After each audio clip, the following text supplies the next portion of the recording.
Longtime viewers of my channel should be very familiar with my home rails.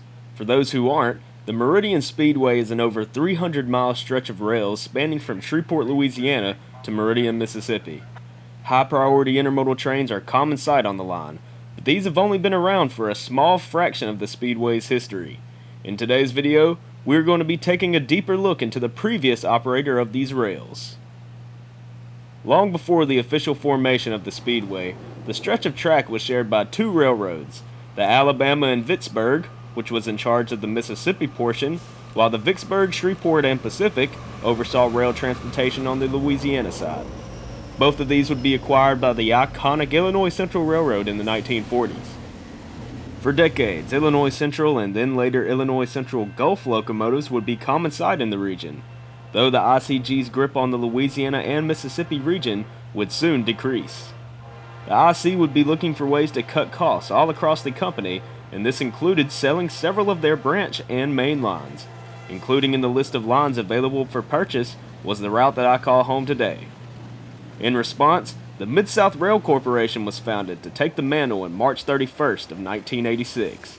The gray and orange and white engines would transition into a dark gray with an eye-catching green line spanning across the entire frame. The initial purchase of the former ICG main lines included the present-day Meridian Speedway, along with the line that runs north out of Meridian into Artesia, Mississippi. Service also reached into Tuscaloosa, Alabama, with trackage rights negotiated to Birmingham on the Norfolk Southern. On September 8, 1987, the Midsouth would also purchase the North Louisiana and Gulf Short Line Railroad. The NL&G was a short line based out of Hodge, Louisiana. The NL&G primarily hauled wood products.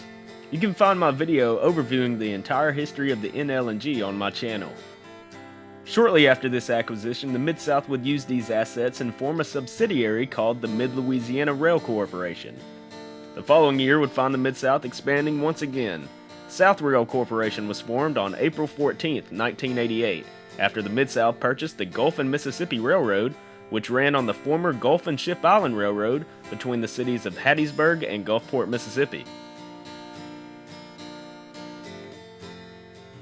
The first president of the railroad was Edward L. Moyers. Similar to myself, Moyers studied business at Louisiana Tech University. He is among those that can be thanked for upgrading the former ICG track to sustained train speeds of 25 miles per hour, which was a vast improvement over the previous 10 miles per hour limits. 3 years after his appointment to lead the Midsouth, he would then become leader of the Illinois Central, where there he would be the head of several controversial projects. But perhaps we will cover his railroading career in another video down the line.